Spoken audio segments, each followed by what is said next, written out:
अस्सलामुअलैकुम रहमतुल्लाह।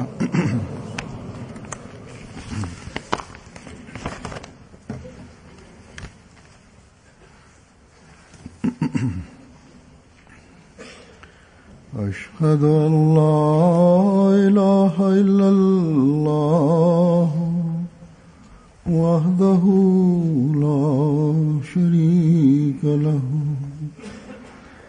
وأشهد أن محمدا عبده ورسوله أما بعد فأعوذ بالله من الشيطان الرجيم بسم الله الرحمن الرحيم الحمد لله رب العالمين الرحمن الرحيم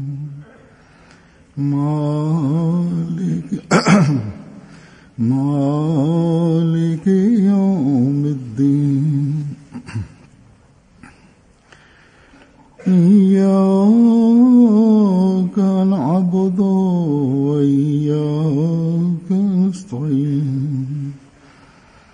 اهدنا الصراط المستقيم صراط الذين أنعمت عليهم غير المغضوب عليهم ولا الضالين।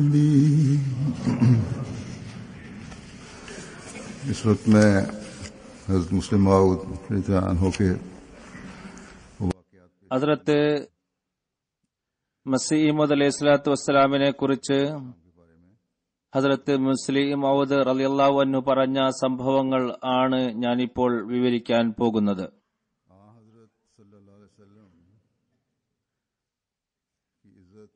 തിരുനബി സല്ലല്ലാഹു അലൈഹി വസല്ലമയുടെ ആദരവും ബഹുമാനവും ഏതു രീതിയിലാണ് കാത്തു സൂക്ഷിച്ചതെന്ന് തെളിയിക്കുന്ന ഒരു സംഭവമാണ് ഞാൻ ആദ്യമായി കേൾപ്പിക്കുന്നത്. ഇത് സംബന്ധമായി ഹദ്റത്ത് മുസ്ലിം മൗഊദ് റളിയല്ലാഹു അൻഹു പറയുന്നു, ലേഖറാമിന്റെ സംഭവമാണ് വിവരിക്കുന്നത്. അത് വിവരിച്ചുകൊണ്ട് പറയുന്നു, ലാഹോറിലോ അമൃത്സറിലോ നടന്ന സംഭവമാണ്. പണ്ഡിറ്റ് ലേഖറാം അവിടെ വന്നു. ഹദ്റത്ത് മസീഹ് അലൈഹി സ്വലാത്തു വസ്സലാമിന് അയാൾ സലാം പറഞ്ഞു. പണ്ഡിറ്റ് ലേഖറാം ആര്യ സമാജികൾക്കിടയിൽ വലിയ സ്ഥാനമുള്ള ആളായിരുന്നു. അതുകൊണ്ട് ഹദ്റത്ത് മസീഹ് അലൈഹി സ്വലാത്തു വസ്സലാമിന്റെ കൂടെയുള്ളവരെല്ലാവരും സന്തോഷിച്ചു. കാരണം ലേഖറാൻ വന്ന് സലാം പറയുന്നുണ്ടല്ലോ എന്നോർത്ത്. എന്നാൽ വാഗ്ദത്ത മസീഹ് അല്പം പോലും ഗൗനിച്ചില്ല. അദ്ദേഹം കണ്ടിട്ടുണ്ടാവില്ല എന്ന് കരുതി അതിലേക്ക് ശ്രദ്ധ തിരിക്കാൻ വേണ്ടി ആളുകൾ പറഞ്ഞു, പണ്ഡിറ്റ് ലേഖറാം വന്ന് സലാം പറയുന്നുണ്ട് എന്ന് പറഞ്ഞു. അപ്പോൾ വളരെ ദേഷ്യപ്പെട്ടുകൊണ്ട് അദ്ദേഹം പറഞ്ഞു, അയാൾക്ക് നാണമില്ലേ? എന്റെ യജമാനെ ചീത്ത വിളിക്കുകയും എന്റെ അടുത്ത് വന്ന് എനിക്ക് സലാം പറയുകയും ചെയ്യുകയാണോ? ലേഖറാം വന്നതിന് അല്പം പോലും അദ്ദേഹം ഗൗനിച്ചില്ല. സാധാരണക്കാരെ സംബന്ധിച്ചിടത്തോളം ഏതെങ്കിലും വലിയ ഒരു നേതാവോ രാഷ്ട്രീയ നേതാവോ വന്നാൽ അവരെ കാണുക എന്നത് തന്നെ ഒരു വലിയ സംഭവമായി അവർ കരുതുന്നു. ഇങ്ങനെയുള്ള ആളുകൾ വന്നാൽ അവരെ വളരെയധികം ഇക്കൂട്ടർ പരിഗണിക്കുന്നു. എന്നാൽ ഒരു പാവപ്പെട്ട മനുഷ്യൻ വന്നാൽ ആ ഭാഗത്തേക്ക് ശ്രദ്ധിക്കുകയേയില്ല. ഈ സംഭവത്തെ വിവരിച്ചുകൊണ്ട് മറ്റൊരു കാര്യം പറഞ്ഞത്,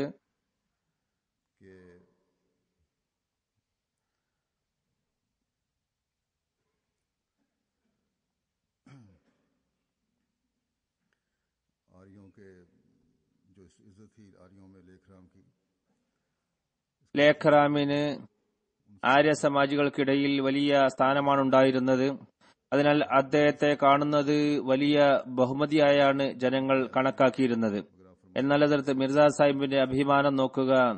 പണ്ഡിറ്റ് സാഹിബ് അദ്ദേഹത്തെ കാണാൻ നേരിട്ട് വന്നിട്ടും പറഞ്ഞത്, എന്റെ യജമാനനെ ചീത്ത പറയുന്നത് ഉപേക്ഷിച്ചാൽ മാത്രമേ ഞാൻ തിരിഞ്ഞു നോക്കുകയുള്ളൂ എന്നാണ്. ഈ സംഭവത്തിൽ റസൂലുള്ളാഹി സ്വല്ലല്ലാഹു അലൈഹി വസല്ലമയുടെ സ്നേഹം പ്രകടമാണ്. അതോടൊപ്പം വലിയ ആളുകളോട് സലാം പറഞ്ഞാൽ നമ്മുടെ നില ഉയരും എന്ന് കരുതി സലാം പറഞ്ഞാൽ പോരാ, പാവങ്ങളെ ആദരിക്കേണ്ടതും നിർബന്ധമാണ്. വിശ്വാസമാണ് പ്രകടമാക്കേണ്ടത്. വലിയ ആൾ നമ്മുടെ റസൂൽ സല്ലല്ലാഹു അലൈഹി വസല്ലമയെ കുറിച്ച് മോശമായി പറഞ്ഞാൽ അയാൾ എത്ര വലിയ ആളാണെങ്കിലും ശരി, അയാൾക്കൊരു വിലയും നൽകേണ്ട കാര്യമില്ല. ഇതിന് വിവിധ വീക്ഷണകോണുകളുണ്ട്. ഈ സംഭവത്തിന് ഇതേപോലെ മറ്റൊരു സംഭവത്തെ പരാമർശിച്ചുകൊണ്ട് പറയുന്നു, ഹദ്റത്ത് മിർസ സാഹിബിന്റെ പെരുമാറ്റം തങ്ങളുടെ മക്കളോട് വളരെ ഉന്നത നിലവാരത്തിലുള്ളതായിരുന്നു. കുട്ടികളോട് ഒരിക്കലെങ്കിലും കോപിക്കും എന്ന് പോലും ഒരിക്കലും ചിന്തിക്കാൻ കഴിഞ്ഞിരുന്നില്ല. ഞങ്ങൾ ചെറുപ്പത്തിലായപ്പോൾ മനസ്സിലാക്കിയിരുന്നത് ഹദ്റത്ത് സാഹിബ് ഒരിക്കലും ദേഷ്യം പിടിക്കില്ല എന്നാണ്. കുട്ടികളോടുള്ള പെരുമാറ്റം വളരെ ഉന്നതമായിരുന്നു. മക്കളോടുള്ള പെരുമാറ്റത്തെക്കുറിച്ച് മൗലവി അബ്ദുൽ കരീം സാഹിബ് റളിയല്ലാഹു തആല അൻഹു പറയുന്നു, ഹദ്റത്ത് മുസ്ലിം മൗദ് റളിയല്ലാഹു അൻഹു അത് വിവരിക്കുന്നു. മിർസ സാഹിബ് ഒരിക്കൽ പറഞ്ഞു, എന്റെ വാരിയല്ലിൽ വേദനയുണ്ട്. അവിടെ തടവിയിട്ടും ശമനം വന്നില്ല. അവസാനം പരിശോധിച്ചപ്പോൾ പോക്കറ്റിൽ ഒരു ഇഷ്ടിക കഷണം കാണാൻ ഇടയായി. അത് കാരണമാണ് വാരിയല്ലിൽ വേദന ഉണ്ടാകുന്നത്. ഇത് എങ്ങനെ സംഭവിച്ചു എന്ന് ചോദിച്ചപ്പോൾ പറഞ്ഞു, മഹമ്മൂദ് എനിക്ക് ഒരു ഇഷ്ടിക കഷണം നൽകിയിരുന്നു, ഇത് താങ്കൾ സൂക്ഷിച്ചു വെക്കണമെന്ന് പറഞ്ഞു. ഞാനത് പോക്കറ്റിലിട്ടു. അപ്പൻ ചോദിച്ചാൽ അപ്പോൾ എനിക്ക് നൽകാമല്ലോ. അബ്ദുൽ കരീം സാഹിബ് പറഞ്ഞു, അത് എനിക്ക് നൽകിയാലും ഞാനത് എന്റെ അടുത്ത് സൂക്ഷിച്ചു വെക്കാം. പറഞ്ഞു, വേണ്ട, ഞാൻ എന്റെ അടുത്ത് തന്നെ വെക്കാം. അപ്പൊ മക്കളോട് അത്രമാത്രം സ്നേഹമായിരുന്നു. ഹദ്റത്ത് മുസ്ലിം മൗദ് റളിയല്ലാഹു തആല അൻഹു പറയുന്നു, ഞങ്ങളെ വളരെയധികം സ്നേഹിച്ചിരുന്നു. പ്രത്യേകിച്ച് ഞങ്ങളുടെ ഇളയ സഹോദരൻ മിർസ മുബാറക് അബ് സാഹിബിനോട് വളരെയധികം പ്രിയമായിരുന്നു. ഇതിനേക്കാളും സ്നേഹിക്കാൻ കഴിയില്ല എന്നുവരെ ഞങ്ങൾ കണക്ക് കൂട്ടിയിരുന്നു. എന്നാൽ ഈ സ്നേഹം തിരുനബി സല്ലല്ലാഹു അലൈഹി വസല്ലമയോടുള്ള സ്നേഹത്തെ കവച്ചു വച്ചില്ല. ഈ പ്രിയ കുട്ടി ചെറുപ്പത്തിൽ അറിവില്ലായ്മ കാരണം തിരുനബി സല്ലല്ലാഹു അലൈഹി വസല്ലമയുടെ മഹത്വത്തിന് നിരക്കാത്ത ഏതോ ഒരു വാക്ക് പറഞ്ഞപ്പോൾ ഹദ്റത്ത് മസീഹ് അലൈഹി സ്വലാത്തു വസ്സലാം അവനെ അതിശക്തമായി അടിക്കുകയുണ്ടായി. മറ്റൊരു സംഭവം വിവരിച്ചുകൊണ്ട് പറയുന്നു, ലാഹോറിൽ ആര്യ സാമാജികളുടെ ഒരു സമ്മേളനം നടന്നു. അതിൽ പങ്കെടുക്കുന്നതിനായി ഹദ്റത്ത് മിർസ സാഹിബിനെയും ക്ഷണിച്ചു. തിരുനബി സല്ലല്ലാഹു അലൈഹി വസല്ലമയ്ക്കെതിരിൽ മോശമായ ഒരു പദപ്രയോഗം പോലും സമ്മേളനത്തിൽ നടത്തുന്നതല്ല എന്ന് സംഘാടക സമിതിയുള്ളവർ ഉറപ്പ് നൽകുകയും ചെയ്തു. എന്നാൽ സമ്മേളനത്തിൽ തിരുനബിയെ വളരെ മോശമായ രീതിയിൽ അവിടെ ആക്ഷേപിക്കുകയുണ്ടായി. നമ്മുടെ ജമാഅത്തിലെ കുറച്ചുപേർ അവിടെ പോയിരുന്നു. അതിൽ മൗലവി നൂറുദ്ദീൻ സാഹിബും ഉണ്ടായിരുന്നു. അദ്ദേഹത്തോട് മിർസ സാഹിബിന് വലിയ ആദരവുണ്ടായിരുന്നു. എന്നാൽ സമ്മേളനത്തിൽ തിരുനബി സല്ലല്ലാഹു അലൈഹി വസല്ലമയെ മോശമായി പരാമർശിച്ചെന്നറിഞ്ഞപ്പോൾ മൗലവി സാഹിബിനോട് പറഞ്ഞു, അവിടെ ഇരിക്കാൻ താങ്കൾക്ക് എങ്ങനെ സാധിച്ചു? എന്തുകൊണ്ട് അവിടെ നിന്നും എഴുന്നേറ്റ് വന്നില്ല? ഇത് പറയുമ്പോൾ മസീഹ് അലൈഹി സ്വലാത്തു വസ്സലാം വളരെയധികം ദേഷ്യപ്പെട്ടുകൊണ്ടായിരുന്നു സംസാരിച്ചിരുന്നത്. മൗലവി സാഹിബിനോട് പൂർണ്ണമായും തെറ്റുപിരിയും എന്നാണ് തോന്നിയിരുന്നത്. മൗലവി സാഹിബ് പറഞ്ഞു, ഹുസൂർ, തെറ്റുപറ്റിപ്പോയി. അദ്ദേഹം ചോദിച്ചു, ഇതിന് തെറ്റ് എന്നാണ് പറയുന്നത്? റസൂലുള്ളാഹി സ്വല്ലല്ലാഹു അലൈഹി വസല്ലമയെ ആക്ഷേപിക്കപ്പെടുമ്പോൾ അവിടെ ഇരിക്കുകയോ? മുസ്ലിം റളിയല്ലാഹു അൻഹു പറയുന്നു, ഖലീഫത്തുൽ മസീഹ് അവലിന്റെ കൂടെ ഞാനും ഉണ്ടായിരുന്നു. എന്നെയും കണക്കറ്റ് ശകാരിച്ചു. എന്തിനാണ് നീ അവിടെ ഇരുന്നത്? ഇന്ന് ഹസ്രത്ത് മസീഹ് അലൈഹി സ്വലാത്തു വസ്സലാമിനെ കുറിച്ച് എതിരാളികൾ ആക്ഷേപം ഉന്നയിക്കുന്നത് നഊസുബില്ല, അദ്ദേഹം തിരുനബി സല്ലല്ലാഹു അലൈഹി വസല്ലമയെക്കാളും വലിയവനാണ് താനെന്ന് കരുതുന്നു എന്നാണ്. ഇവർ ഈ വികാരങ്ങളെ, ഈ പ്രഖ്യാപനങ്ങളെ അറിയുന്നില്ലേ? ആക്ഷേപിക്കുന്നവർ അദ്ദേഹത്തിന് തിരുനബി സല്ലല്ലാഹു അലൈഹി വസല്ലമയോടുള്ള പ്രേമത്തെ കണ്ടിരുന്നെങ്കിൽ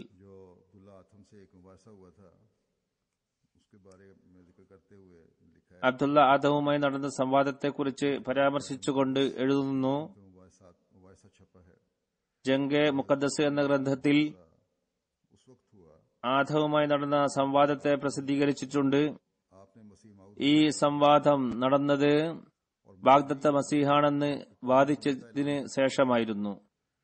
മൗലവിമാർ അദ്ദേഹം കാഫിറാണെന്ന് പ്രഖ്യാപിച്ചു കഴിഞ്ഞിരുന്നു.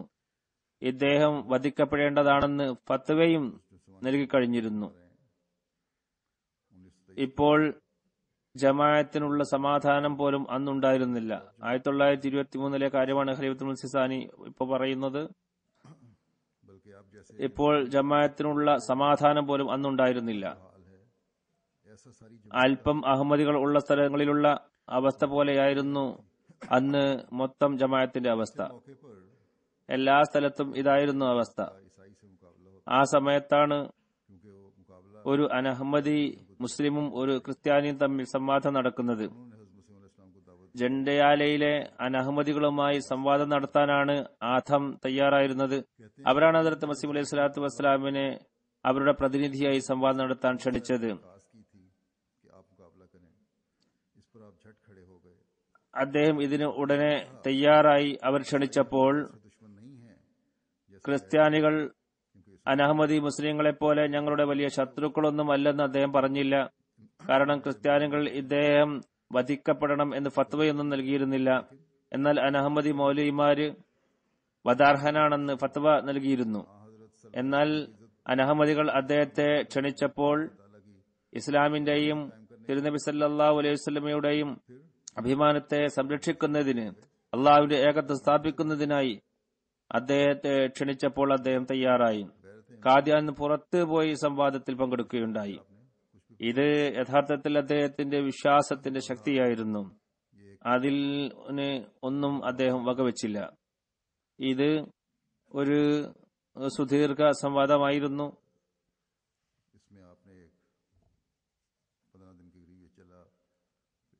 ഇത് 15 ദിവസം നീണ്ടുനിന്നു. അവസാനം ഒരു ദുആ ചെയ്യുകയും ഒരു പ്രവചനം നടത്തുകയും ചെയ്തു. അതിൽ അവസാനം ഈ പ്രവചനത്തെക്കുറിച്ച് ഹദ്റത്ത് മസീഹ് അലൈഹി സ്വലാത്തു വസ്സലാം പറയുന്നു, ഇന്ന് രാത്രി എനിക്ക് വെളിപ്പെടുത്തപ്പെട്ടത് ഇതാണ്. ഞാൻ വളരെ ഭക്തിയോടും ഉള്ളുരക്കത്തോടും ദൈവസവിധത്തിൽ പ്രാർത്ഥിച്ചപ്പോൾ, അള്ളാഹുവെ, നീ ഈ കാര്യത്തിൽ തീരുമാനം കൽപ്പിക്കണമേ. ഞങ്ങൾ പാവങ്ങളായ നിന്റെ ദാസരാണ്. നിന്റെ തീരുമാനമില്ലാതെ ഒന്നും ചെയ്യാൻ കഴിയുകയില്ല. ഈ ദുആ ചെയ്തപ്പോൾ ഒരടയാളം സുവാർത്ത എന്ന നിലക്ക് അവൻ നൽകുകയുണ്ടായി. ഈ സംവാദത്തിൽ ഇരുവിഭാഗത്തിൽ ആരാണോ അറിഞ്ഞുകൊണ്ട് കളവിനെ സ്വീകരിച്ചിരിക്കുന്നത്, സത്യദൈവത്തെ ഉപേക്ഷിക്കുന്നത്, അവർ സംവാദത്തിന്റെ ദിനങ്ങൾ എത്രയായിരുന്നുവോ അതിന്റെ അടിസ്ഥാനത്തിൽ, അതായത് ഒരു ദിവസം ഒരു മാസം എന്ന കണക്കനുസരിച്ച് 15 മാസത്തിനകം ഹാവിയായിൽ വീഴ്ത്തപ്പെടുന്നതാണ്. അവർക്ക് വ്യക്തമായ നിന്യത ഏൽക്കേണ്ടി വരുന്നതാണ്. സത്യത്തിലേക്ക് മടങ്ങുന്നില്ലെങ്കിൽ, ആരാണോ സത്യത്തിൽ നിലനിൽക്കുന്നതും സത്യദൈവത്തെ അംഗീകരിക്കുകയും ചെയ്യുന്നത്, അവരുടെ ആദരവ് ഇതിലൂടെ വെളിപ്പെടുന്നതാണ്. സത്യദൈവത്തെ അംഗീകരിക്കുന്നത് ഹദ്റത്ത് മസീഹ് അലൈഹി സ്വലാത്തു വസ്സലാമായിരുന്നു. ക്രിസ്ത്യാനികൾ ഈസാ നബിയെ, യേശുവിനെ ദൈവമായി അംഗീകരിച്ചിരുന്നു. അതിന്റെ അടിസ്ഥാനത്തിലാണ് അവർ ചർച്ച ചെയ്തുകൊണ്ടിരുന്നത്. ഞാൻ പറഞ്ഞതുപോലെ ഇതൊരു ദീർഘമായ സംവാദമാണിത്. അവസാനം ഇതിന്റെ പര്യവസാനം എന്താണെന്ന് ലോകം കണ്ടതാണ്. ഇത് സംബന്ധമായി ഹദ്റത്ത് മുസ്ലിം റളിയല്ലാഹു തആല അൻഹു 1-2 സംഭവങ്ങൾ കേൾപ്പിച്ചിട്ടുണ്ട്. അത് ഞാൻ വിവരിക്കാം. ഒരു സ്ഥലത്ത് ഇതിനെ പരാമർശിച്ചുകൊണ്ട്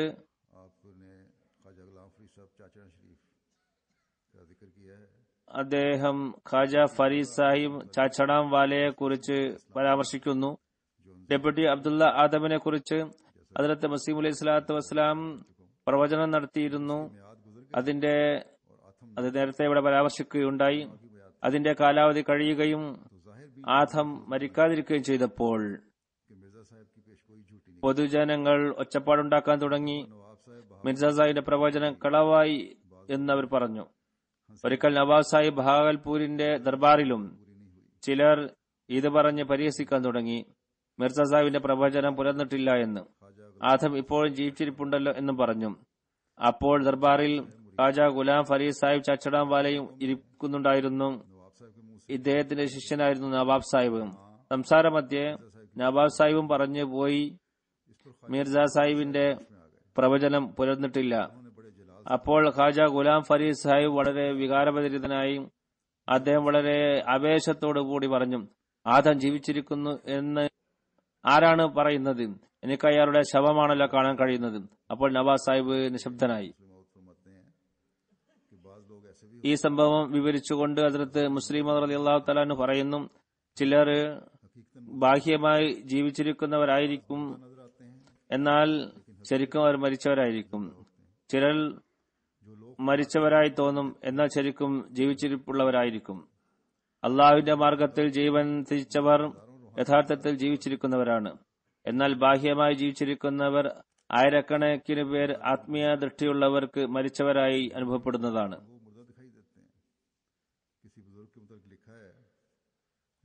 ആത്മീയ ദൃഷ്ടിയുള്ളവർക്ക് അവർ മരിച്ചവരായി തോന്നുന്നതാണ്. ഏതോ ഒരു ഭക്തവത്സരനെ കുറിച്ച് എഴുതപ്പെട്ടിട്ടുണ്ട്.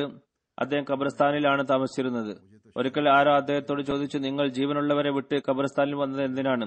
അദ്ദേഹം പറഞ്ഞു, എനിക്ക് പട്ടണങ്ങളിൽ എല്ലാവരും മരിച്ചവരെ പോലെയാണ് തോന്നുന്നത്, ഇവിടെ ജീവിച്ചിരിക്കുന്നവരെ കാണുന്നു. ആത്മീയ മൃതരെയും ആത്മീയ ജീവനുള്ളവരെയും തിരിച്ചറിയുക എന്നത് എല്ലാവരുടെയും ജോലിയല്ല. ജീവനുള്ളവരെ യഥാർത്ഥ വിശ്വാസികൾ തിരിച്ചറിയാൻ ശ്രമിക്കേണ്ടതാണ്. ആത്മീയ ദൃഷ്ടിയുണ്ടെങ്കിലേ ജീവിച്ചവരും മരിച്ചവരും തമ്മിലുള്ള വ്യത്യാസം മനസ്സിലാവുകയുള്ളൂ. ഇത് നമ്മളെല്ലാവരും കരസ്ഥമാക്കാൻ ശ്രമിക്കേണ്ടതാണ്. അബ്ദുള്ള ആദമിനെ കുറിച്ച് പറയാനുള്ള മറ്റൊരു കാര്യം, ആത്മീയമായി മാത്രമല്ല ഭൗതികമായ മരണവും അയാൾക്ക് വന്നിരുന്ന പ്രവചനത്തിന്റെ അടിസ്ഥാനത്തിൽ. അതിൽ അല്പം കാലതാമസം വന്നിരുന്നു. അത് ഹദ്റത്ത് മസീഹ് അലൈഹി സ്വലാത്തു വസ്സലാം അതിന്റെ കാരണം പറയുകയുണ്ടായി. ആദമിന്റെ പ്രവചനത്തെ സംബന്ധിച്ച് ഹദ്റത്ത് മുസ്ലിം മൗദ് റളിയല്ലാഹു തആല അൻഹു ഒരു കാര്യം വിവരിക്കുന്നു. വിശ്വാസിയുടെ ജോലി അള്ളാഹുവിൽ തവക്കുൽ ചെയ്യുക എന്നതാണ്. അള്ളാഹുവാണ് എല്ലാം ചെയ്യുന്നത്. നമ്മുടെ ജോലി എന്നത് നാം ചെയ്യുന്നതും ചിന്തിക്കുന്നതും പറയുന്നതും എല്ലാം അള്ളാഹു പറഞ്ഞതായിരിക്കണം. അതായത് നമ്മൾ ചെയ്യുന്ന ജോലിയും ചിന്തിക്കുന്നതും പറയുന്നതും എല്ലാം അള്ളാഹു പറഞ്ഞതായിരിക്കണം. ഹദ്റത്ത് മസീഹ് അലൈഹി സ്വലാത്തു വസ്സലാം ആദമിനെ കുറിച്ച് പ്രവചനം ചെയ്തപ്പോൾ പ്രവചനത്തിന്റെ കാലാവധി അവസാനിച്ചപ്പോൾ ഹദ്റത്ത് മുസ്ലിം റളിയല്ലാഹു തആല അൻഹു പറയുന്നു, അന്ന് എനിക്ക് 5-6 വയസ്സാണ് ഉണ്ടായിരുന്നത്. അന്നത്തെ ആ രംഗം എനിക്ക് ഓർമ്മയുണ്ട്. കാദിയാനിൽ ബുക്ക് ഡിപ്പോ ഉള്ള സ്ഥലത്തിന്റെ അടുത്ത റൂമിലാണ് വണ്ടി ഉണ്ടായിരുന്നത്. അവിടെയാണ് വണ്ടി പാർക്ക് ചെയ്തിരുന്നത്. അതിന്റെ പടിഞ്ഞാറ് വശത്തുള്ള റൂമിലാണ് ഖലീഫത്തുൽ മസീഹുൽ അവ്വൽ ആദ്യം ദർസ് നൽകിയിരുന്നത്. ക്ലിനിക്ക് അവിടെയാണ് നടത്തിയിരുന്നത്. അവസാന ദിനങ്ങളിൽ മൗലവി ഖുത്ബുദ്ദീൻ സാഹിബ് മർഹൂം റളിയല്ലാഹു തആല അൻഹു അവിടെ ക്ലിനിക്ക് നടത്തിയിരുന്നു. ഇതിന്റെ അടുത്ത് ഒരു റൂമുണ്ട്. ആ സ്ഥലമാണ് പറയുന്നത്. അവിടെയാണ് പുസ്തകങ്ങൾ വെച്ചിരുന്നത്. അവിടെ ഹദ്റത്ത് മസീഹ് അലൈഹി സ്വലാത്തു വസ്സലാമിന്റെ ഒരു പ്രസ്സും ഉണ്ടായിരുന്നു. ഖലീഫ അവ്വൽ ക്ലിനിക്ക് നടത്തിയിരുന്ന റൂമിൽ ജനങ്ങൾ പോക്ക് വരവ് ഉണ്ടായിരുന്നു. അവിടെ പുസ്തകങ്ങൾ വെച്ച് വിതരണം ചെയ്തിരുന്നു. ഏതായാലും ഖലീഫ അവലിന്റെ ചില ശിഷ്യർ അവിടെ താമസിച്ചിരുന്നു. ആ ദിവസങ്ങളിൽ കുറച്ചുപേരെ ഉണ്ടായിരുന്നുള്ളൂ. അതിനാൽ പൊതുവിൽ വരുന്നവർ ഖലീഫ അവലിന്റെ ശിഷ്യരായി മാറും. ഇതായിരുന്നു മദ്രസ. ഖലീഫ അവൽ അവരെ പഠിപ്പിച്ചിരുന്നു. ഇതല്ലാതെ മറ്റൊരു മദ്രസയും ഉണ്ടായിരുന്നില്ല. ശിഷ്യരും അതേപോലെ ജമാഅത്തിന്റെ സേവകരുമായി അവർ മാറി. എനിക്ക് ശരിക്കും ഓർമ്മയുണ്ട്, എന്റെ പ്രായം വളരെ ചെറുതായിരുന്നു. ആദമിന്റെ പ്രവചനകാലം പൂർത്തിയായപ്പോൾ 1895 തുടക്കകാലത്താണ് എന്ന് തോന്നുന്നു. അന്ന് ഞാൻ 5.5-6 വയസ്സായിരുന്നു. അന്നത്തെ കാഴ്ച എനിക്ക് എന്റെ മുമ്പിലുണ്ട്. അത് എന്തിനായിരുന്നു എന്ന് എനിക്ക് അപ്പോൾ അറിഞ്ഞിരുന്നില്ല. എന്റെ പ്രായം വളരെ കുറവായിരുന്നു. എന്നാൽ സംഭവത്തിൽ നിന്നും എനിക്ക് മനസ്സിലാകുന്നത് ആദമിന്റെ പ്രവചന കാലാവധി അവസാനിക്കാൻ അവസാന ദിവസം, അതായത് 15 മാസം പൂർത്തിയാകുന്ന ദിവസമായിരുന്നു അന്ന് ജനങ്ങൾ കരഞ്ഞുകൊണ്ട് ദുആ ചെയ്യുകയായിരുന്നു, അല്ലാഹുവേ ആദം മരിക്കട്ടെ. ഇത് അസറിനും മഗ്രിബിനും ഇടയിലുള്ള സമയത്തെ സംഭവമാണ്. നമസ്കാര സമയമായി. ഹദ്റത്ത് മസീഹ് അലൈഹി സ്വലാത്തു വസ്സലാം നമസ്കരിപ്പിച്ചു. നമസ്കാരത്തിന് ശേഷം സദസ്സിലിരുന്നു. ചെറുപ്രായം കാരണത്താൽ അക്കാലത്ത് ഞാൻ അവിടെ സദസ്സിൽ ഇരിക്കാറുണ്ടായിരുന്നില്ല. ചിലപ്പോഴൊക്കെ ഇരിക്കുകയും ചെയ്യുമായിരുന്നു. അന്ന് ഞാനും സദസ്സിൽ ഇരുന്നു. അന്ന് ജനങ്ങൾ കരഞ്ഞുകൊണ്ട് ദുആ ചെയ്തിരുന്നു. ഹദ്റത്ത് മസീഹ് അലൈഹി സ്വലാത്തു വസ്സലാം അവരുടെ ഈ പ്രവർത്തനത്തിൽ അനിഷ്ടം പ്രകടിപ്പിച്ചു. എന്നിട്ട് പറഞ്ഞു, അള്ളാഹുവിനേക്കാളും ഏതെങ്കിലും മനുഷ്യന് അവന്റെ വചനത്തെ പൂർത്തിയാക്കാൻ താല്പര്യമുണ്ടാകുമോ? അള്ളാഹു ഇങ്ങനെ നടക്കും എന്ന് പറഞ്ഞിരിക്കെ അത് സംഭവിക്കും എന്ന് നാം അടിയുറച്ച് വിശ്വസിക്കേണ്ടതാണ്. അള്ളാഹുവിന്റെ വാക്കുകളെ തെറ്റായി മനസ്സിലാക്കിയിട്ടുണ്ടെങ്കിൽ അള്ളാഹു ആരെയും ആശ്രയിക്കുന്നവനല്ല. നാം തെറ്റായി മനസ്സിലാക്കിയതനുസരിച്ച് വിധി കൽപ്പിക്കാൻ അള്ളാഹു നിർബന്ധിതനൊന്നുമല്ല.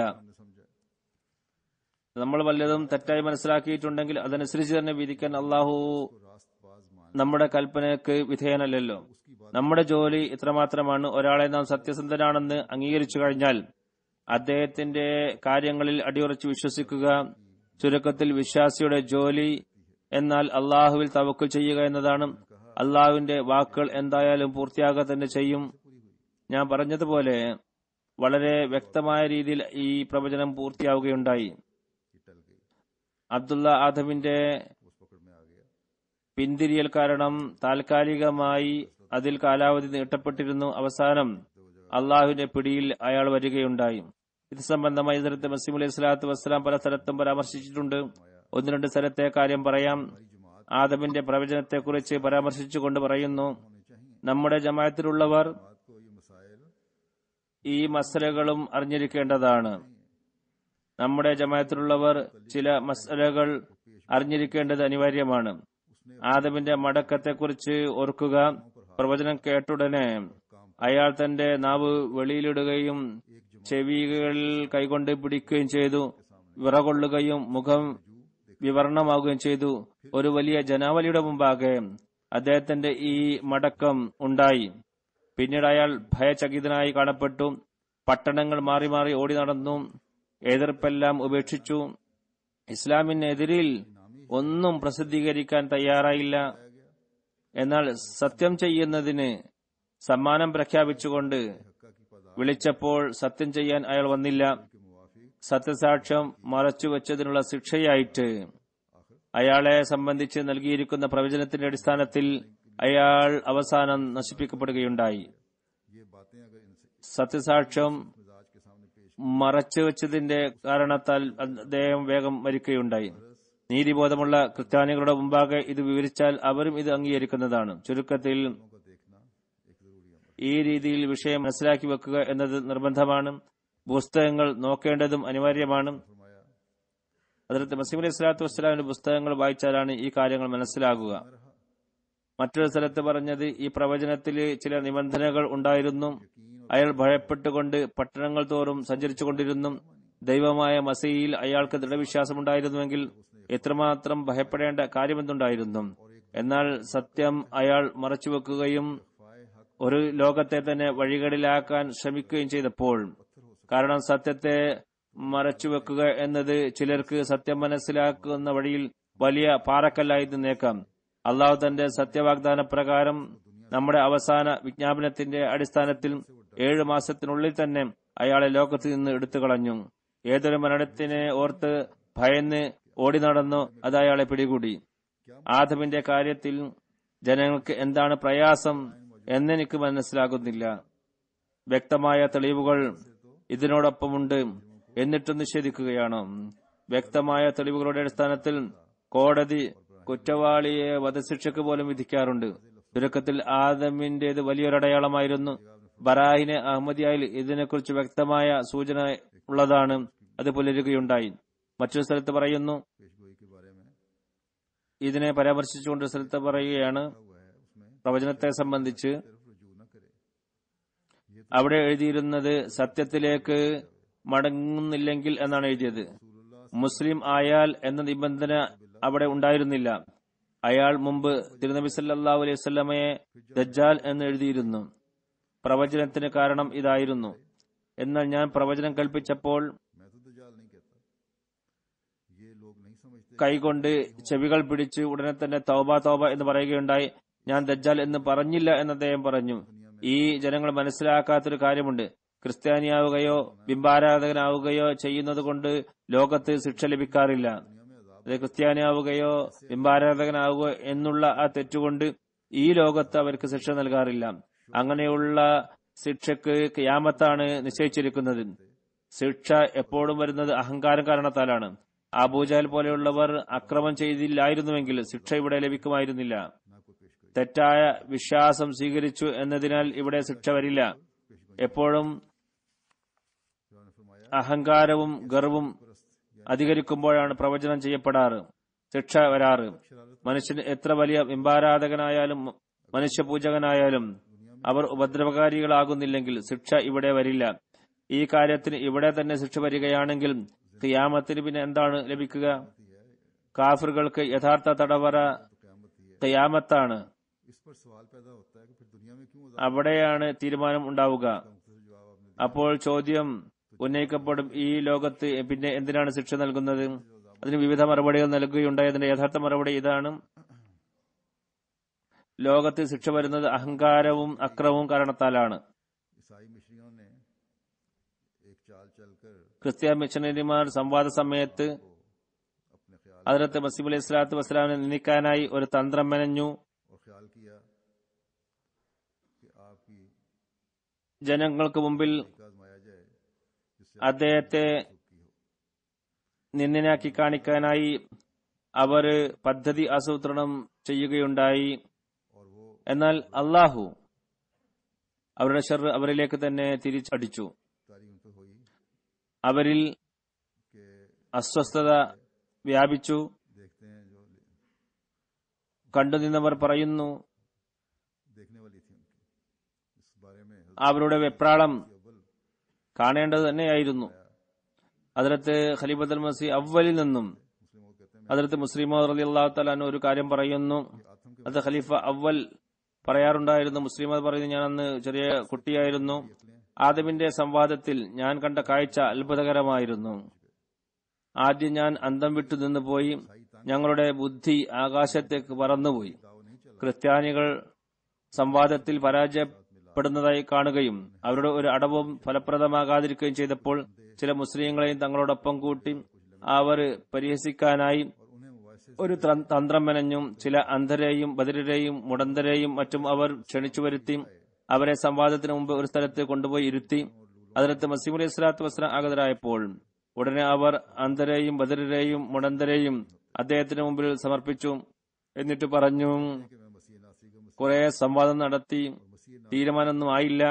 താങ്കൾ പറയുന്നത് താങ്കൾ മസീഹ് നാസിരിയുടെ സദൃശനാണെന്നാണ്. മസീഹ് നാസിരി അന്ധർക്ക് കാഴ്ച നൽകിയിരുന്നു, ബദിരർക്ക് കേൾവി നൽകിയിരുന്നു, മുടന്തരുടെ മുടന്ത് മാറ്റിയിരുന്നു. താങ്കളെ പ്രയാസപ്പെടുത്താതിരിക്കാൻ ഇപ്പോൾ കുറച്ച് അന്ധരെയും മുടന്തരെയും ബദിരരെയും ഇതാ ഞങ്ങൾ ഒരുമിച്ച് കൂട്ടിയിരിക്കുന്നു. താങ്കൾ ശരിയായ മസീഹാണെങ്കിൽ, മസീഹിന്റെ സദൃശനാണെങ്കിൽ ഇവരെ ശരിപ്പെടുത്തുക. ഖലീഫ അവ്വൽ റളിയല്ലാഹു അൻഹു പറയുന്നു, അവരുടെ ഈ കാര്യം കേട്ടപ്പോൾ ഞങ്ങൾ നിരാശരായി, വളരെ അസ്വസ്ഥരായി. ഇത് വെറുതെയാണെന്ന കാര്യം ഞങ്ങൾക്കറിയാമായിരുന്നു. എന്നാൽ ഇന്ന് ഇവർക്ക് പരിഹസിക്കാനുള്ള ഒരു അവസരം ലഭിച്ചല്ലോ എന്നോർത്താണ് സങ്കടപ്പെട്ടിരുന്നത്. എന്നാൽ ഹദ്റത്ത് മസീഹ് അലൈഹി സ്വലാത്തു വസ്സലാമിന്റെ മുഖത്തേക്ക് നോക്കിയപ്പോൾ അദ്ദേഹത്തിന്റെ മുഖത്ത് അനിഷ്ടമോ വെപ്രാളമോ ഒന്നും കണ്ടില്ല. അവർ കാര്യങ്ങൾ പറഞ്ഞ് മതിയാക്കിയപ്പോൾ അദ്ദേഹം പറഞ്ഞു, മസീഹ് അലൈഹി സ്വലാത്തു വസ്സലാം പറഞ്ഞു, പാദ്രി സാഹിബ്, ഞാൻ ഏതൊരു മസീഹിന്റെ സദൃശ്യനാണെന്നാണോ വാദിക്കുന്നത്? ഇസ്ലാമിന്റെ അധ്യാപനമനുസരിച്ച് അദ്ദേഹം ഈ രീതിയിലുള്ള അന്ധരെയോ ബധിരരെയോ മുടന്തരെയോ ശരിയാക്കിയിട്ടുണ്ടായിരുന്നില്ല. എന്നാൽ നിങ്ങളുടെ വിശ്വാസം ഇതാണ്, അതായത് മസീഹ് ബാഹ്യമായി അന്ധരെയും മുടന്തരെയും ബധിരരെയും സുഖപ്പെടുത്തിയിരുന്നു എന്നാണ്. താങ്കളുടെ ഗ്രന്ഥത്തിൽ മറ്റൊന്ന് എഴുതിയിട്ടുള്ളത്, നിങ്ങളിൽ ബൈബിളിലുള്ളതാണ്, നിങ്ങളിൽ ഒരു അണുമണി തൂക്കം വിശ്വാസമുണ്ടെങ്കിൽ പർവ്വതങ്ങളോട് നിങ്ങൾ ചലിക്കാൻ പറഞ്ഞാൽ അത് ചലിക്കുന്നതാണ്. മസീഹ് കാണിക്കുന്ന എല്ലാ അടയാളങ്ങളും നിങ്ങൾക്കും കാണിക്കാൻ സാധിക്കും. അതുകൊണ്ട് ഈ ചോദ്യം എന്നോടായിരുന്നില്ല ചോദിക്കേണ്ടത്. എന്റെ യജമാനൻ ഹദ്റത്ത് മുഹമ്മദ് മുസ്തഫ സല്ലല്ലാഹു അലൈഹി വസല്ലം തിരുമേനി കാണിച്ച മുജ്സത്താണ് എന്നോട് ചോദിക്കേണ്ടത്. അതാണ് ഞാൻ കാണിക്കുക. അത് ചോദിച്ചാൽ ഞാൻ കാണിക്കും. ഇനി ഇങ്ങനെയുള്ള മുജ്സത്തുകളാണെങ്കിൽ നിങ്ങളുടെ ഗ്രന്ഥം പറയുന്നത് ഒരു കടുകുമണി തൂക്കം വിശ്വാസമുള്ള ഓരോ ക്രിസ്ത്യാനിക്കും മസീഹ് കാണിച്ചതുപോലുള്ള അടയാളം കാണിക്കാൻ കഴിയും എന്നതാണ്. അതുകൊണ്ട് നിങ്ങൾ ഞങ്ങളെ പ്രയാസങ്ങളിൽ നിന്നെല്ലാം രക്ഷിച്ചുകൊണ്ട് ഇവരെ ഒരുമിച്ച് കൂട്ടിയിരിക്കുകയാണ്. ഈ അന്ധരെയും ബധിരരെയും മുടന്തരെയും ഇവിടെ കൊണ്ടുവന്നു. ഇവിടെ അവരുണ്ട്. നിങ്ങളിൽ ഒരു കടുകുമണി തൂക്കം വിശ്വാസമുണ്ടെങ്കിൽ ഇവരെ ശരിപ്പെടുത്തി കാണിക്കുക പറയുന്നു. ഈ മറുപടി കേട്ടപ്പോൾ പാതിരിമാർ വെപ്രാളപ്പെട്ട് ഓടാൻ തുടങ്ങി. വലിയ വലിയ പാതിരിമാർ മുടന്തന്മാരെയും ബധിരന്മാരെയും അന്ധന്മാരെയും വലിച്ചു സ്റ്റേജിൽ നിന്നും ഇറക്കിക്കൊണ്ടുപോയി. അള്ളാഹു തന്റെ വരിട്ടരെ എപ്പോഴും ആദരവ് നൽകുന്നു. ശത്രുവിന് ഒന്നും ചെയ്യാൻ കഴിയാത്ത രീതിയിൽ അള്ളാഹു അവർക്ക് മറുപടിയും പഠിപ്പിച്ചു കൊടുക്കുന്നു. ഹദ്റത്ത് മസീഹ് അലൈഹി സ്വലാത്തു വസ്സലാമിൽ വിശ്വസിച്ചിരുന്ന ഒരു വ്യക്തിയുണ്ടായിരുന്നു. പിന്നീട് അയാൾ മുർത്തദ്ദായി. അദ്ദേഹത്തെ കുറിച്ച് ഹദ്റത്ത് മുസ്ലിം മൗദ് റളിയല്ലാഹു തആല അൻഹു പറയുന്നു, ലുധിയാനയിൽ മീർ അബ്ബാസ് അലി സാഹിബ് എന്ന ഒരാളുണ്ടായിരുന്നു. ഹദ്റത്ത് സാഹിബിന് വലിയ വിശ്വാസമായിരുന്നു അദ്ദേഹത്തിന്.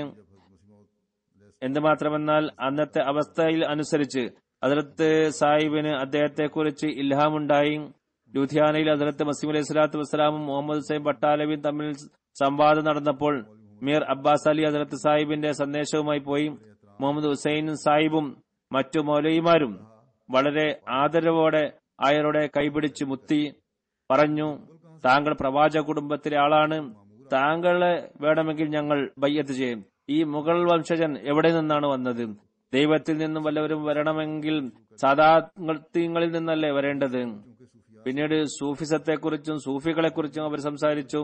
മിർസ സാഹിബിന് സൂഫികളോട് വലിയ ആദരവായിരുന്നു. പല കഥകളും മൗലവിമാർ പറഞ്ഞുകൊണ്ട് പറഞ്ഞു, സൂഫികൾ ഇങ്ങനെയുള്ള അത്ഭുതങ്ങളല്ലേ കാണിച്ചിരുന്നത്. വിവിധ സംഭവങ്ങൾ അവർ വിവരിച്ചുകൊണ്ട് പറഞ്ഞു, മിർസ സാഹിബ് വല്ലതുമാണെങ്കിൽ എന്തെങ്കിലും അത്ഭുതങ്ങൾ കാണിക്കട്ടെ. ഇന്ന് തന്നെ ഞങ്ങൾ അദ്ദേഹത്തെ അംഗീകരിക്കാം. പാമ്പിനെ പിടിച്ച് കാണിക്കട്ടെ, ഇതേപോലുള്ള മറ്റു വല്ലതും കാണിക്കട്ടെ. അബ്ബാസ് അലിയുടെ മനസ്സിൽ ഈ കാര്യം കൊണ്ടു. ഹദ്റത്ത് സാഹിബിന്റെ അടുത്ത് വന്നപ്പോൾ പറഞ്ഞു, ഹുസൂർ വല്ല കറാമത്തും കാണിക്കുകയാണെങ്കിൽ എല്ലാ മൗലവിമാരും അംഗീകരിക്കുന്നതാണ്. ഹദ്റത്ത് സാഹിബ് പറഞ്ഞിരുന്നു, കറാമത്ത് എന്ന വാക്ക് മീർ സാഹിബ് പറഞ്ഞപ്പോൾ തന്നെ എനിക്ക് മനസ്സിലായി മൗലവിമാർ അവരുടെ വലയിൽ മീർ സാഹിബിനെ കുടുക്കിയിട്ടുണ്ട് എന്ന്. ഹദ്റത്ത് മസീഹ് അലൈഹി സ്വലാത്തു വസ്സലാം അദ്ദേഹത്തിന് കാര്യങ്ങൾ പറഞ്ഞ് മനസ്സിലാക്കി കൊടുക്കാൻ ശ്രമിച്ചു. എന്നാൽ ഒന്നും മനസ്സിലാക്കാൻ ശ്രമിച്ചില്ല. ഇതിന്റെ കാരണത്താൽ വിശ്വാസം നഷ്ടപ്പെടുകയുണ്ടായി. അങ്ങനെ മുമ്പുള്ള വിശ്വാസം ആത്മാർത്ഥം എല്ലാം ഇല്ലാതായി.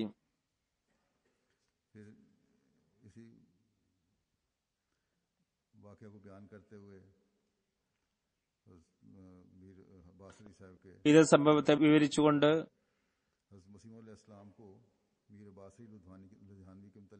പറയുന്നു, ഹദ്റത്ത് മസീഹ് അലൈഹി സ്വലാത്തു വസ്സലാമിന് മീർ അബ്ബാസ് അലിയെ കുറിച്ച് അന്നത്തെ സാഹചര്യത്തിൽ ഒരറിവ് അള്ളാഹു നൽകിയിരുന്നു.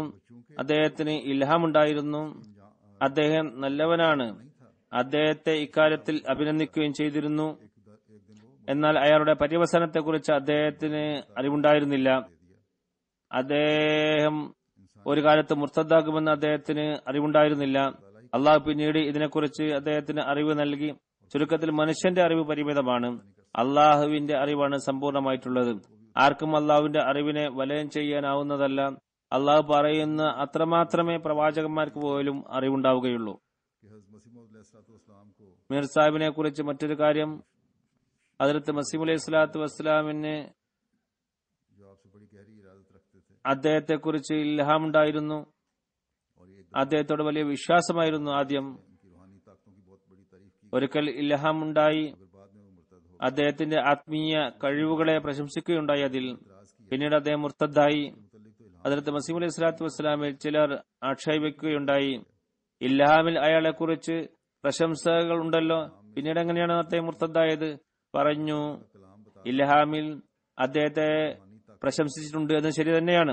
അള്ളാഹുവിന്റെ വചനം പറഞ്ഞത് അദ്ദേഹത്തിന് ആത്മീയമായ ഉന്നത കഴിവുകളുണ്ടെന്നാണ്. എന്നാൽ ആ കഴിവുകളെ അവിഹിത മാർഗത്തിൽ അദ്ദേഹം ഉപയോഗിച്ചപ്പോൾ, അഹങ്കാരവും പൊങ്ങച്ചവും അദ്ദേഹത്തിൽ വന്നപ്പോൾ അള്ളാഹുവിന്റെ കോപം അദ്ദേഹത്തിൽ ഇറങ്ങി. അങ്ങനെ അദ്ദേഹം മുർത്തദ്ദായി. ഹദ്റത്ത് മുസ്ലിം മൗഊദ് റളിയല്ലാഹു തആല അൻഹു പറയുന്നു, സൂറ ഫാത്തിഹയുടെ ദുആയിൽ നമുക്ക് പഠിപ്പിച്ചു തരുന്ന കാര്യം ഇതാണ്.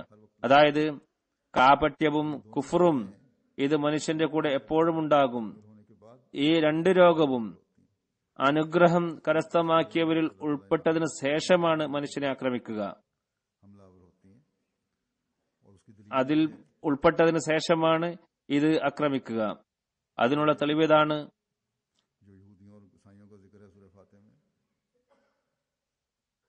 യഹൂദികളെക്കുറിച്ചും ക്രിസ്ത്യാനികളെക്കുറിച്ചും സൂറ ഫാത്തിഹയിൽ പരാമർശമുണ്ട്. അത് അവർക്ക് അനുഗ്രഹം ലഭിച്ചതിന് ശേഷമാണ് ഈ അവസ്ഥ ഉണ്ടായത്. അനുഗ്രഹം കരസ്ഥമാക്കിയവർ തങ്ങളുടെ സ്ഥാനത്തെ മനസ്സിലാക്കുന്നില്ലെങ്കിൽ അഹങ്കാരം കാരണം അവർ കോപിക്കപ്പെട്ടവരിൽ ഉൾപ്പെടുന്നതാണ്, അതല്ലെങ്കിൽ വഴിപിഴച്ചവരിൽ ഉൾപ്പെടുന്നതാണ്.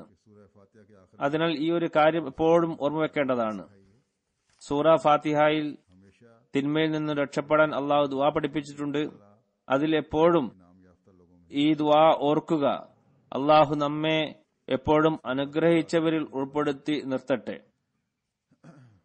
അതിന്റെ ദൂഷ്യഫലങ്ങൾ ഒരിക്കലും പ്രകടമാകാതിരിക്കട്ടെ.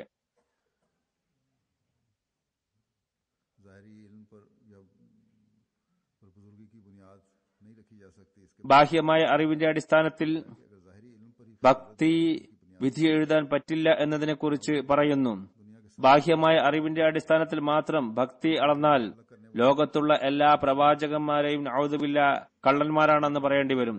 അവരെ നേരിട്ടവരെല്ലാം പണ്ഡിതരായിരുന്നില്ലേ?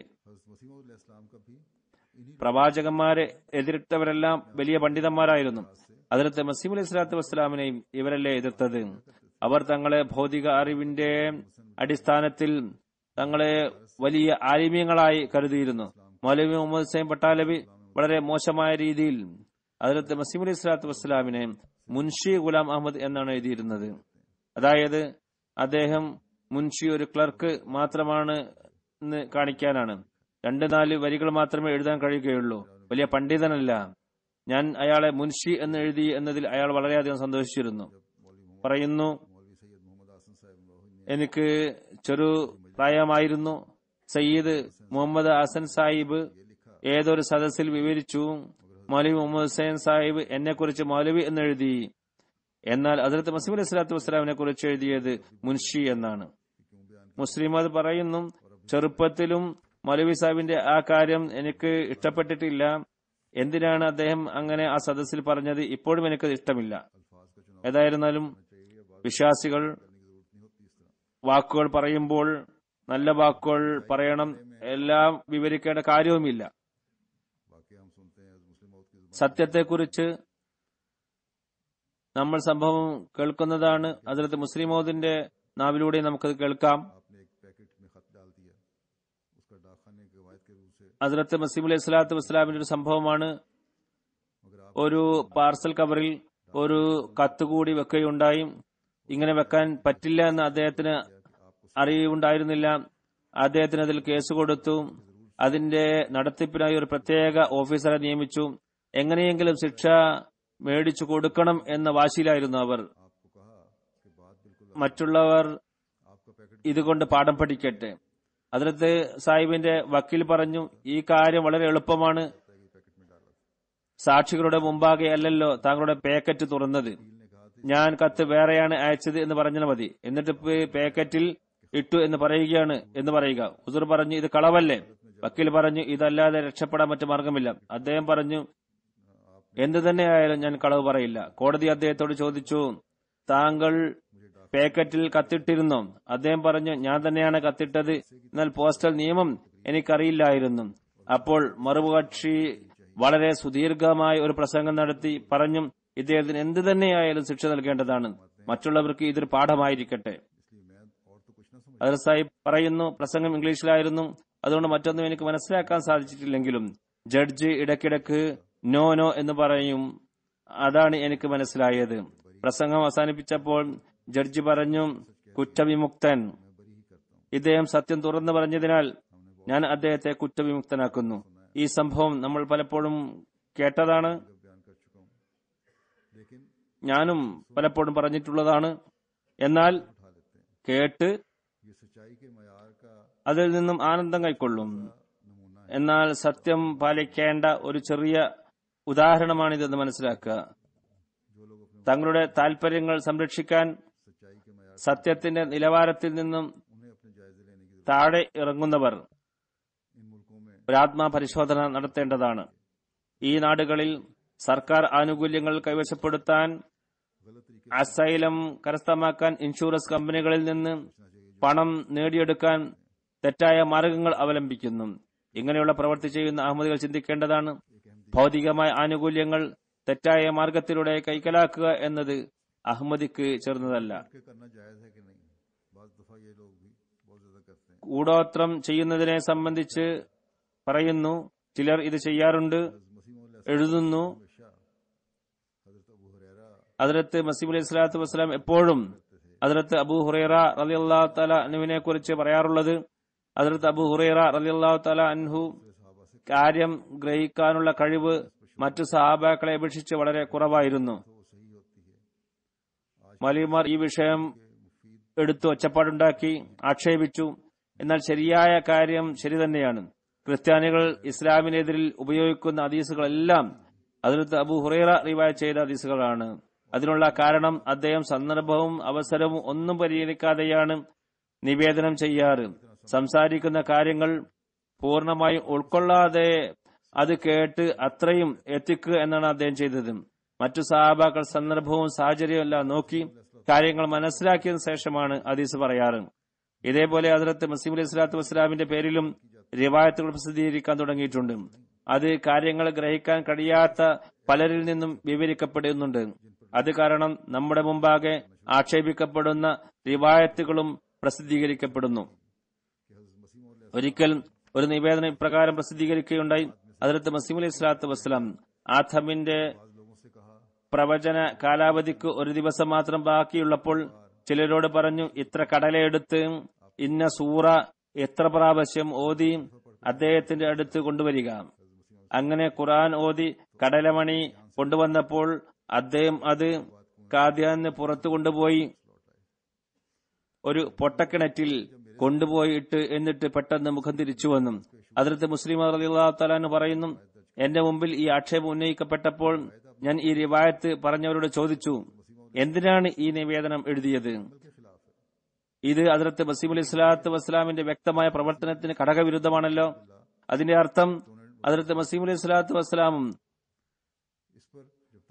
കൂടോത്രം പോലുള്ളത് ചെയ്തിരുന്നു എന്നല്ലേ? എന്നാൽ ഈ സംഭവം എന്താണെന്ന് അന്വേഷിച്ചപ്പോൾ അറിയാൻ കഴിഞ്ഞ കാര്യം ഇതാണ്. ഒരാൾ ഇങ്ങനെയുള്ള ഒരു സ്വപ്നം കണ്ടിരുന്നു.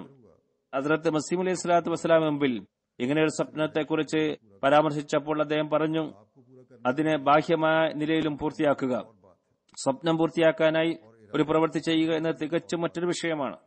എന്നാൽ ഇങ്ങനെയുള്ള പ്രവൃത്തി അറിഞ്ഞുകൊണ്ട് സാധാരണ ചെയ്യുക എന്നത് തികച്ചും വേറെ ഒരു കാര്യം.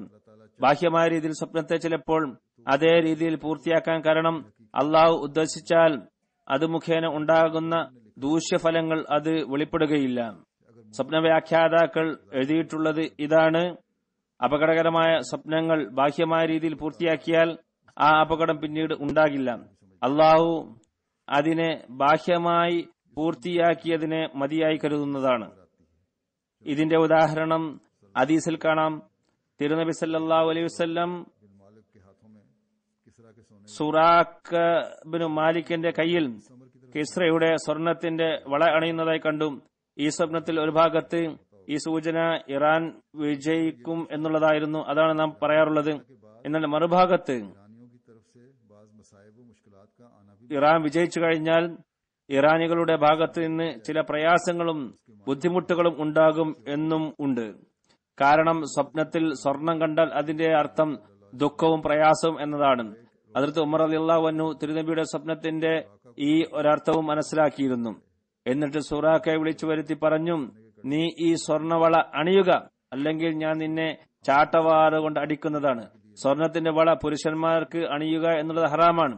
തിരുനബി സല്ലല്ലാഹു അലൈഹി വസല്ലമയുടെ വാക്കുകൾ പൂർത്തിയാകട്ടെ എന്നതുകൊണ്ട് മാത്രമായിരുന്നില്ല അത് ഇടാൻ വേണ്ടി കൽപ്പിച്ചിരുന്നത്. മറിച്ച് ഇതിൽ വല്ല വിപത്തും ഒളിഞ്ഞു കിടക്കുന്നുണ്ടെങ്കിൽ അതും കൂടി അകറ്റപ്പെടുന്നതിന് വേണ്ടിയായിരുന്നു. അതുകൊണ്ടാണ് ഹദ്റത്ത് ഉമർ വള അണിയിപ്പിച്ചത്. അങ്ങനെ തിരുനബി സല്ലല്ലാഹു അലൈഹി വസല്ലമയുടെ ഈ സ്വപ്നത്തിലുള്ള ദുഃഖത്തെയും പ്രയാസത്തെയും ഉമർ റളിയല്ലാഹു അൻഹു അകറ്റാൻ ശ്രമിച്ചു. ചില റിവായത്തുകൾ ചില പ്രശ്നങ്ങൾ ഉണ്ടാക്കുന്നു. ഒരിക്കൽ ഹദ്റത്ത് മുസ്ലിം മൗദ് റളിയല്ലാഹു തആല അൻഹു ഖുത്ബ നൽകിക്കൊണ്ട് ജമാഅത്ത് അംഗങ്ങളെ ഉപദേശിക്കുകയുണ്ടായി. നിങ്ങൾ തർക്കങ്ങളിൽ നിന്നും വിട്ടുനിൽക്കുക. 1931 കാര്യമാണ്. ജമാഅത്ത് പക്വത കൈവരിച്ചിരിക്കുന്നു. നമ്മുടെ അറിവനുസരിച്ചുകൊണ്ട് കർമ്മങ്ങൾ ശരിയാക്കേണ്ട കാലമാണിത്. ഇത് വിവരിച്ചതിന് ശേഷം ഒരാളെ ജമാഅത്ത് സംവിധാനത്തിൽ നിന്നും ഇക്കാരണത്താൽ പുറത്താക്കി എന്നും ഹദ്റത്ത് ഖലീഫത്തുൽ മസീഹ് സാനി റളിയല്ലാഹു അൻഹു പറയുകയുണ്ടായി. രണ്ടാം ഖുത്ബ തുടങ്ങിയപ്പോൾ ഖുത്ബയ്ക്കിടയിൽ തന്നെ ഒരാൾ എഴുന്നേറ്റ് നിന്ന് ചോദിച്ചു, ഹുസൂർ, പുറത്താക്കപ്പെട്ട വ്യക്തിയുടെ പേരെന്താണ്? മറ്റൊരാൾ ഇത് കേട്ട് പറഞ്ഞു, ഖുത്ബയിൽ സംസാരിക്കാൻ പാടില്ല എന്നറിയില്ലേ? മുസ്ലിം അത് പുഞ്ചിരിച്ചു. എന്നിട്ട് ഹദ്റത്ത് മസീഹ് അലൈഹി സ്വലാത്തു വസ്സലാമിന്റെ ഒരു സംഭവം കൽപ്പിച്ചു. ഹദ്റത്ത് മസീഹ് അലൈഹി സ്വലാത്തു വസ്സലാം വീട് പരിശോധനയുമായി ബന്ധപ്പെട്ടുകൊണ്ടുള്ള ഒരു കാര്യം പറയുകയായിരുന്നു. പണ്ഡിറ്റ് ലേഖ്റാമിന്റെ കൊലപാതകവുമായി ബന്ധപ്പെട്ടുകൊണ്ടാണ് ഈ പരിശോധന നടത്തിയത്. സൂപ്രണ്ടന്റ് പോലീസ് ഗുരുദാസ്പൂർ ആണ് ഈ പരിശോധന നടത്തിയിരുന്നത്. സൂപ്രണ്ടന്റ് ഓഫ് പോലീസ് ഒരു ചെറിയ വാതിലൂടെ കടന്നുപോയപ്പോൾ അദ്ദേഹത്തിന്റെ തല കട്ടിലിൽ ചെന്നിടിക്കുകയുണ്ടായി. അങ്ങനെ തലക്ക് പരിക്ക് പറ്റി, തലകറക്കമുണ്ടായി. അപ്പോൾ പാൽ കുടിക്കാൻ അദ്ദേഹത്തോട് പറഞ്ഞു. അദ്ദേഹം നിഷേധിച്ചു. ഞാനിപ്പോൾ പരിശോധനക്കായിട്ടാണ് വന്നത്, ഇത് എന്റെ ഡ്യൂട്ടിക്ക് എതിരായിരിക്കും. ഈ സംഭവം പറഞ്ഞപ്പോൾ ഇപ്പോൾ ഖുത്ബയ്ക്കിടയിൽ പുറത്താക്കപ്പെട്ട വ്യക്തിയുടെ പേര് പറയാൻ ആവശ്യപ്പെട്ട അതേ വ്യക്തി അവിടെ ഉണ്ടായിരുന്നു. മസീഹ് അലൈഹി സ്വലാത്തു വസ്സലാമിനോട് അയാൾ ചോദിച്ചു, ഹുസൂർ, അദ്ദേഹത്തിന്റെ തലയിൽ നിന്ന് രക്തം വന്നിരുന്നോ? ഹദ്റത്ത് സാഹിബ് ചിരിച്ചുകൊണ്ട് പറഞ്ഞു, ഞാൻ അദ്ദേഹത്തിന്റെ തൊപ്പി ഊരി നോക്കിയിട്ടുണ്ടായിരുന്നില്ല. ചിലർക്ക് ആവശ്യമില്ലാതെ സംസാരിക്കുന്ന ശീലമുണ്ട്. ഏതായിരുന്നാലും ഖുത്ബയിൽ സംസാരിക്കുന്നത് നിരോധിക്കപ്പെട്ട കാര്യമാണ്. ഖുത്ബയിൽ സംസാരിക്കാൻ പാടില്ലെന്ന് പറഞ്ഞ വ്യക്തിയുടെ പ്രവൃത്തിയും തെറ്റായിരുന്നു. ആംഗ്യം കാണിക്കാമായിരുന്നു, അല്ലെങ്കിൽ പിന്നീട് പറഞ്ഞ് മനസ്സിലാക്കി കൊടുക്കാമായിരുന്നു. ഇതിന് ഹദ്റത്ത് മുസ്ലിം മൗദ് റളിയല്ലാഹു തആല അൻഹു മറ്റൊരു തമാശ കൽപ്പിച്ചു. ഒരാൾ വന്നു, ജമാഅത്തായി നമസ്കാരം നടക്കുകയായിരുന്നു പള്ളിയിൽ. അദ്ദേഹം സലാം പറഞ്ഞു. നമസ്കാരക്കാരെ ഒരാൾ വഅലൈക്കും അസ്സലാം എന്ന് പറഞ്ഞു. അപ്പോൾ കൂടെ നിന്ന് നമസ്കരിച്ചുകൊണ്ടിരുന്ന ഒരു വ്യക്തി പറഞ്ഞു, നിനക്കറിയില്ല നമസ്കാരത്തിൽ സംസാരിക്കാൻ പാടില്ല എന്ന്? നീ എന്തിനാ മറുപടി പറഞ്ഞത്? ഏതായിരുന്നാലും ഖുത്ബ നമസ്കാരത്തിന്റെ ഭാഗമാണ്.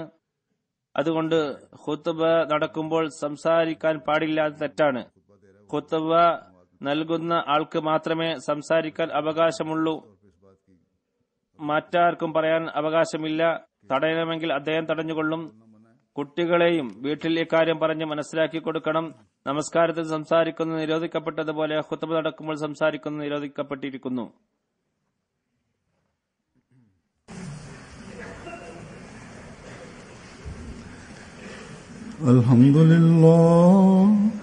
അൽഹംദുലില്ലാഹി നഹ്മദുഹു വനസ്തഈനുഹു വനസ്തഗ്ഫിറുഹു ونؤمن به ونتوكل عليه ونعوذ بالله من شرور أنفسنا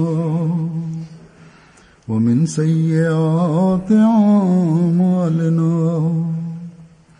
من يهده الله فلا مضل له ومن يضلل فلا هادي له ونشهد أن لا إله إلا الله ونشهد أن محمدا عبده ورسوله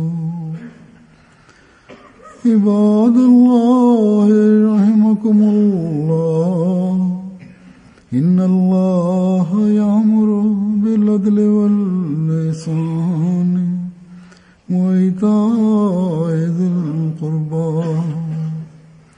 وينهى عن الفحشاء والمنكر والبغي يعظكم لعلكم تذكرون اذكروا الله يذكركم وادعوه يستجب لكم ولذكر الله أكبر.